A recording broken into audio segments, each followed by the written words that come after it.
The Tale of Qoyllor and Ukuku. Long, long ago, that dim star was as bright as all the other stars you now see, yet the lives of the tribespeople were much the same as they are in the present day.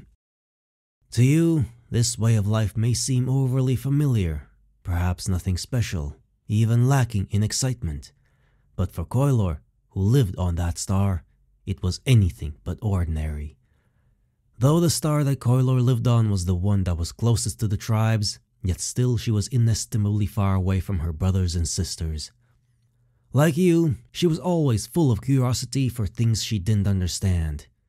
Just as we who live on the ground gaze up in awe at the starry sky, she too would often look down with great interest upon the tribes on the ground.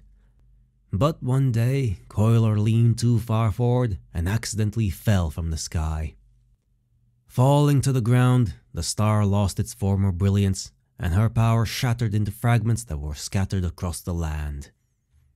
Her father, the sun, had entrusted her with this power, exhorting her to guard it carefully, but now, without that power, she could never again return to the sky. Qoyllor reflected upon how, when she was simply observing it from the star, life on the ground had seemed so fascinating to her. Yet now that she had to give up her original life and become a part of it, it all seemed far less satisfying.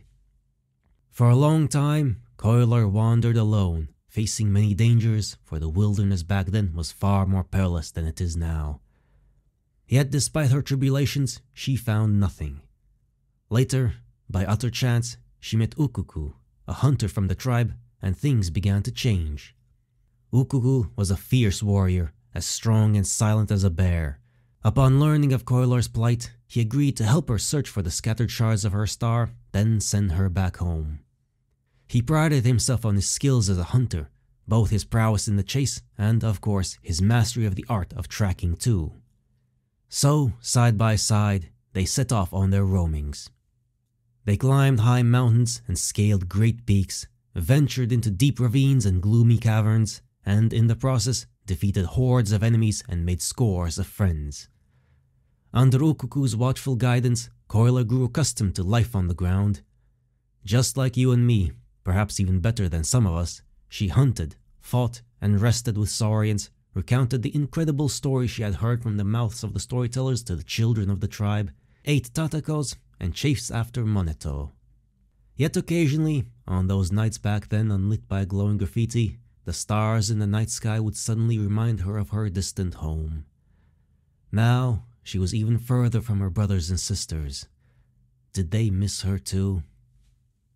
After years of fruitless searching, Qoyllor began to wonder, perhaps in the same way that she had become a part of the tribe, her lost power had long since been found. Perhaps the birds, beasts, insects and snakes had claimed it for their own. When she asked Ukuku if he had grown tired of chasing such an elusive goal, the only answer he gave was a short, sorry. What a tongue-tied hunter, she thought to herself, yet his heart is kind. Besides, they had been searching blindly from the very start, and was by any reckoning a difficult task. And besides, it really had nothing to do with Ukuku from the first, so his apology was utterly misplaced. Thinking back on how this quiet hunter had taken such good care of her, Qoyllor could only marvel at his kindness. Qoyllor and Ukuku were to form a family together, settling down in the corner of the tribe. And to think, the young children of the tribe had not the slightest inkling that one of their neighbors had fallen from the stars. Qoyllor had always been of a cheerful disposition, and when things happened that could not be helped, she simply let them be. Though her homeland was now far out of reach, the twinkling stars seemed to greet her as if they were her brothers and sisters themselves, and so she was content. But Ukuku, whose wish had seemingly come true, became even more silent and gloomy than before. Some said it was just his nature, while others speculated that he was haunted by guilt as a result of having failed to fulfill his promise to Qoyllor. Such theories each have their merits, but as you know, when someone harbors an unspeakable secret, they tend to appear melancholy, and this was certainly the case with Ukuku. But what exactly was this secret that Ukuku was hiding? Forgive me, I must keep you in suspense for now, and instead return to the matter of neighbors. It is said that a relative far off is less helpful than a neighbor close by, and in the tribe, we always rely on the support of our neighbors and friends. As bad luck would have it, their neighbor Pochika was a troublemaker who had never gotten along with Ukuku. He had always tried to make things difficult for Ukuku, but as long as Ukuku ignored him, things never escalated, so before Qoyllor's arrival, they managed to coexist. But Qoyllor's presence ignited a spark of jealousy in Pochika, and once that spark was lit, it could not be so easily extinguished. Ukuku is a kind person, and kind people always put the needs of others above their own. Of course, Pochika was well aware of what the other tribespeople thought of Ukuku, but he clearly saw things differently. What a bore he is, a complete and utter bore, but I can use his kindness against him, and in the end, it will save me much trouble. Pochika's plan was very simple. He would, from time to time, speak badly of Ukuku in front of Qoyllor, adding a bit of color here and there, embellishing his stories with malicious bobs. You might wonder how such a clumsy trick could work, but do not forget, the extreme reticence, even gloominess that Ukuku had shown of late could be hard to bear for someone whose origins were as special as Qoyllor's. Ah, look at you, like a bird that has had its wings clipped. When he was talking to Qoyllor, Pochika always took on an air of intimacy. He's always been like this. Whenever he found a bird he liked, he'd clip its wings to stop it from flying away, then lock it in a cage. Pitiful, truly pitiful. At first, Qoyllor paid no attention to her vindictive neighbor's gossip, but after years of hearing it time and time again, she could not help but begin to have doubts. She longed to know what was in Ukuku's heart, but neither did she want to make a big deal out of nothing, so she tried probing with a few comments disguised as playful remarks. Yet always Ukuku seemed unwilling to engage, either dodging her questions or simply adopting his usual gloomy demeanor and answering only with heavy silence. Now, let us return to the secret that Ukuku had kept hidden within his heart. Everything he did only served to deepen Qoyllor's suspicions, and she was the type that liked to get to the bottom of things. After all, if it wasn't for that, she would never have fallen from her star in the first place. Under the pressure of her questioning, Ukuku soon confessed his secret. It turned out that in the course of their past travels together, he had indeed found some star shards. In other words, the goal that had always seemed so elusive to Qoyllor was not entirely without its clues. But by that time, Ukuku had already developed feelings for her, and he knew that when the day came when all the shards had been found, Qoyllor would return to the stars, and they would never see one another again. As I see it, it is hard for anyone to persist in something that goes against their nature for long, and Ukuku was no exception to this rule. When he finally revealed his innermost secret, it was as if a heavy weight had been lifted from his shoulders, and even the gloom on his face seemed to lessen. Yet having heard his confession, Qoyllor felt only sadness and anger. Deceit and betrayal were things she had never before known, but now she understood their bitter pang. She really was a bird whose wings had been clipped. Thinking such a thought only served to convince Qoyllor that Ukuku's actions could not be forgiven. And as we all know, though it takes great time to build, deep trust can be destroyed in an instant. Qoyllor demanded that Ukuku hand over the star shards he had hidden, but Ukuku refused. He could not bear the thought of parting with her, still believing that as long as he kept her close, there was always a chance that he might turn things around. But this was a vain idea, for as we all have our limits when it comes to forgiveness, and these vary from person to person, so for Qoyllor did the buck stop at deceit and betrayal. Ignoring his pleas, Qoyllor left the tribe she had once considered home, returning to the same wilderness she had wandered when she first fell down to the ground.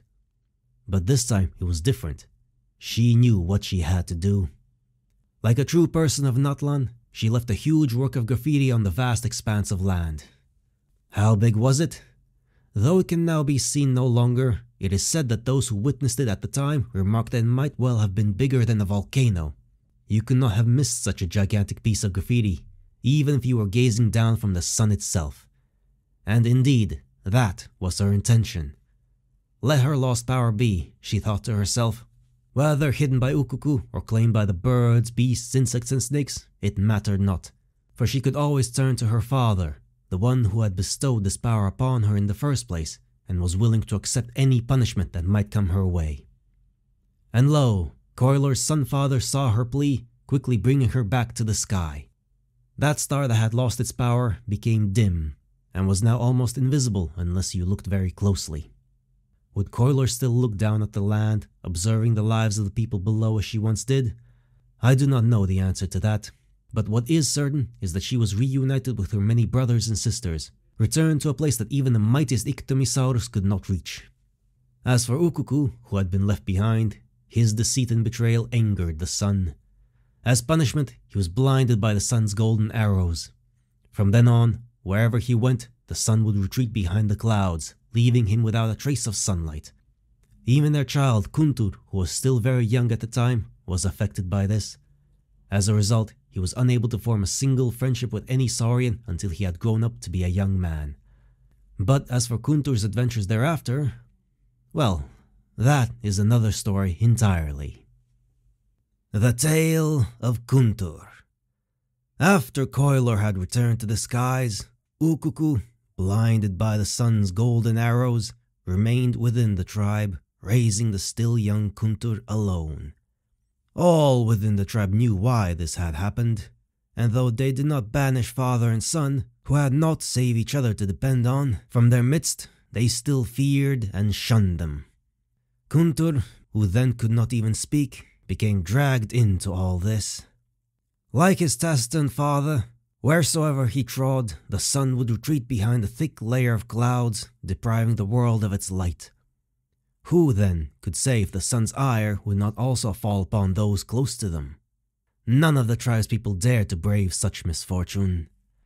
Kuntur grew all the same, unloved though he was by the sun, but just as the fruits in front of his house were smaller by far than his neighbors, he was a weak specimen compared to other youths his age.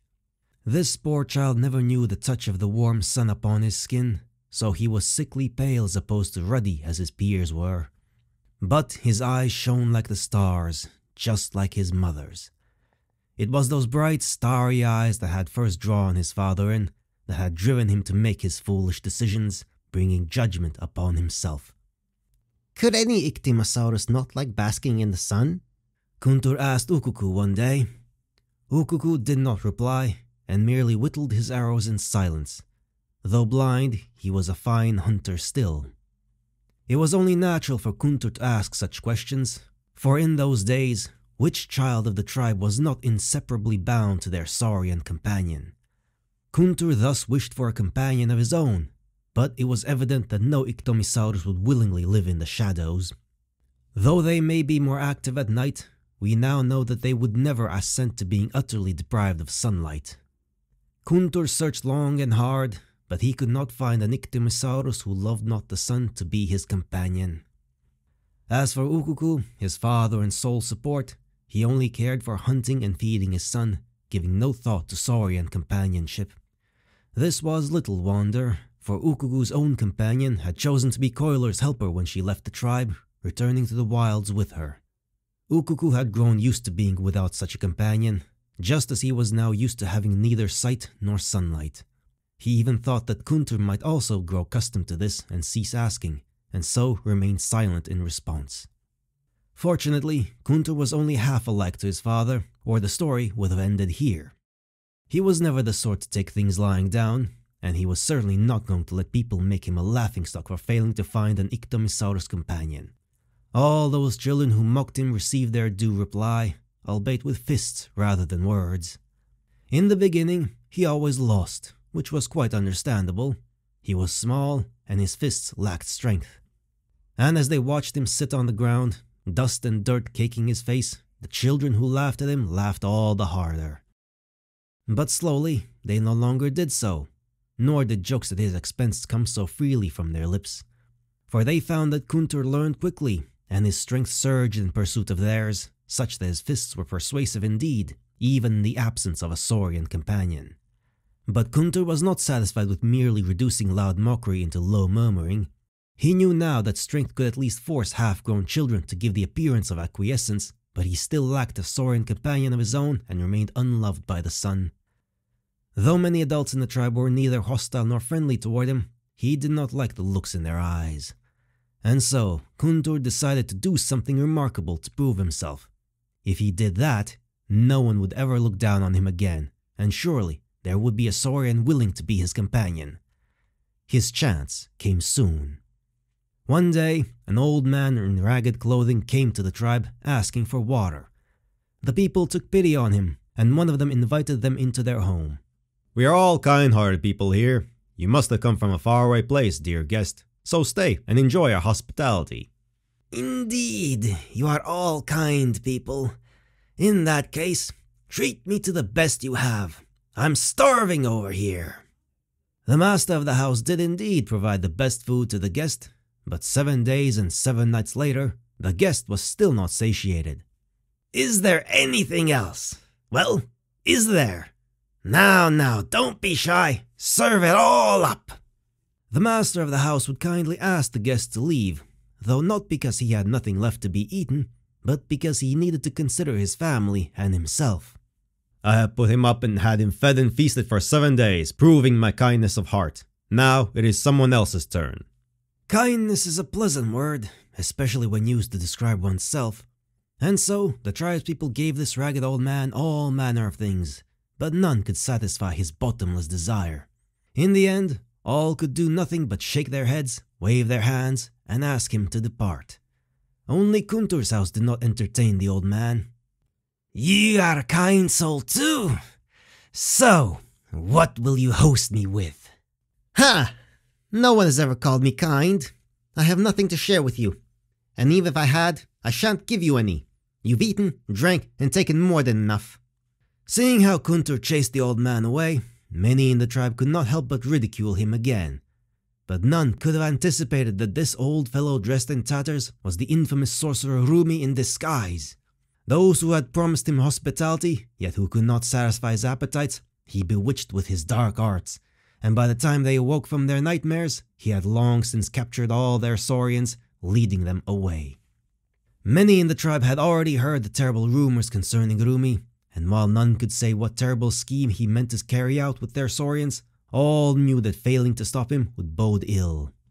To seize their Saurians back, the tribe sent forth their 3 mightiest warriors to challenge him, but they did not return. "Even the best warrior is no match for the sorcerer Rumi without Saurian aid." And just as the tribe had lost their confidence, Kuntur stepped forth to volunteer himself. Yes, him, Kuntur, unloved of the sun, one who had never even gained a Saurian companion. Now, none believed he would succeed, but neither did any bar his path. "Good thing I have nothing to lose. At least he cannot take from me what I never had." Thus thinking, Kuntur set out on his journey with great confidence. As Kuntur made his way forward, Rumi's spells summoned up layers of mist to surround the warrior.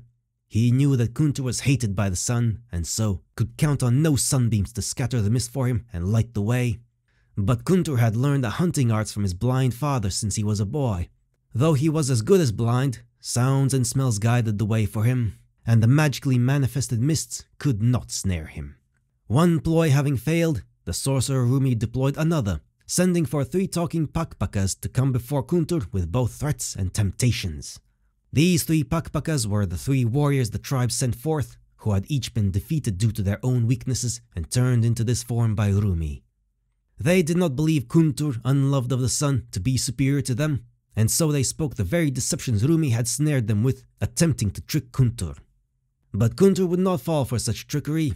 His father had been punished for deceit and betrayal, and so he hated all lies most bitterly, and could always see through them at a glance. Having had their ruse exposed, the warriors were enraged and tried to block Kuntur's path, upon which he had no choice but to persuade them to step aside by force. Thus did Kuntur pass through numerous trials until he finally found the sorcerer Rumi, and also laid eyes upon the captured Saurians. The sorcerer put his evil arts to use once more, attempting to frighten Kuntur. But even towering waves and running lava could not scare Kuntur, much less these illusory traps made through spellcraft, so akin to the fog he had encountered at the bottom of the valley earlier. His wicked spells had no effect on Kuntur, but the captured Saurians were not similarly immune, and so Rumi used his spellcraft to turn them to his service. Yet, he did not expect even them to not be a match for Kuntur. Your fists are tougher than the hardest stones I've ever seen. No one would want to go hand to hand against such fists, and Rumi was no different. Realizing that he was on the back foot, he no longer cared for the saurians he had stolen from the tribe. Turning into a cloud of smoke, he fled in defeat. Capable though Kuntur was of discerning the sorcerer's traps and lies, he could do nothing against his foe now that he had turned into smoke. But how could he back down? He intended to prove himself to everyone in the tribe by doing this extraordinary thing. And so, he made up his mind to capture Rumi, no matter what it took or what he had to do. At that moment, he saw the still-bound Iktomisars, and he thought, since Rumi had been able to command them using mystical arts, perhaps he might use force to compel an Iktomisaurus to help him track Rumi's down and pick out his manifestation. The poor creatures were still under the influence of the spell as he unshackled them, and so they struggled and screamed. It took Kuntur a lot of effort to calm them down. And as to which was the bravest of the lot, Kuntur had recognized it at a glance. Alright, now then, you're coming with me, and we're going to track down Rumi the Sorcerer, for my honor. And also for the warriors who were turned into pakpakas. The Iktomisaurus seemed unconvinced and tried to break free, but Kuntur held it fast and it could not move. Yet, looking into the creature's sad eyes made even fearless Kuntur shudder. Of course, he could tame the saurian this way, but were he to do so, how different would he be from the wicked sorcerer? So, after only a moment's hesitation, he made up his mind. Fly then, go where you please. The Iktomisaurus spread its wings and flew off the moment Kuntur let go, swiftly disappearing over the horizon. And so, Kuntur went in pursuit of Rumi alone. The released saurians could not speak human language, of course, and glory unwitnessed is no glory at all. Thus was Kuntur's first step on his journey to prove himself also his most anxious one, for Rumi had long transformed into smoke, drifting far away to places unknown. He had also heard the rumors that the tribe's storytellers and well-informed messengers had brought of Rumi, and guessing that he might turn into an animal to avoid pursuit, he wrestled long-necked rhinos and stared down grasshoppers all along his path, but to no avail. It seemed that without an Iktomisaurus companion's aid, the search for the sorcerer would be like searching for a needle in a haystack. But Kuntur had inherited more than just star-like eyes from Qoyllor, and just as his mother had once wandered the wilderness, searching tirelessly for star shard traces, Kuntur too did not despair of the chase for Rumi, and the confidence he had set out from the tribe with never dimmed. Until the day he heard a familiar cry. It was that of an Iktomisaurus he recognized. Indeed, it was the one he'd released, the boldest in the tribe, one who also lacked a companion. It had left him, but now it had returned. We do not know why it did so, but we can be sure that Iktomisars are most intelligent creatures who choose their partners. Surely then, Kuntur had earned its recognition, which is why it returned and willingly showed Kuntur the way. With the aid of an Iktomisaurus, even the wily Rumi was no match. The sorcerer even attempted to take a brown deer's form to escape Kuntur, only to find that the hunter was just as swift as he. On the brink of being caught, Rumi transformed into a capybara and dived into the water. How secretly pleased he was with himself then, for he thought that Kuntur might not be a good swimmer. Surely he would escape. Yet Kuntur's Iktomisaurus companion was not merely brave, but blessed with wisdom as well. It flapped its wings in the air, summoning forth a cyclone. Kuntur rode that wind, and his footsteps grew swift and light as if his feet had grown wings, giving him speed no less than that of Rumi, now a fast-swimming capybara. Shocked, Rumi leapt out of the water, transforming into a bird that immediately made for the skies above. Which wasn't a good move, if you ask me. If this had been the Kuntur of yesterday, he would have had no choice but to give up. But today, things were different. His Iktomisaurus companion carried him up and up through the clouds, and at last they caught the cunning sorcerer. Realizing that there was no way out, Rumi simply turned himself into a giant rock. Surely, Kuntur could do nothing about him now. Yet the young warrior grabbed the giant rock and would not let go, crying, "Fly! Higher, my friend! Higher!" And so higher and higher they flew, until they soared above the very highest cloud layer, and there Kuntur beheld the sun for the first time. But before he could say anything, the sun brought forth cloud layers, more and thicker, to surround them. Kuntur and his companion had no choice but to try to find a way out, bursting through the thunder, rain and storm in the cloud layers as they went. The great heights were frigid indeed, with even Kuntur's eyelids swatting in frost, while the rock that Rumi had transformed into was frozen solid. Never again would his foul magic wreak havoc. Having overcome trial after trial, Kuntur and his companion returned to the tribe, telling everyone about their marvelous experience. After that, the stone that Rumi had turned into was placed in a suitable location. The 3 warriors who had been turned into pakpakas by the sorcerer were themselves restored to human form. As before, they gave Kuntur a wide berth, but out of shame and regret rather than disgust and fear, for had they not thought then to use despicable lies to trick him? Thus did Kuntur prove himself to his tribe and win glory. But, more importantly to him, he finally had an Iktomisaurus companion of his own.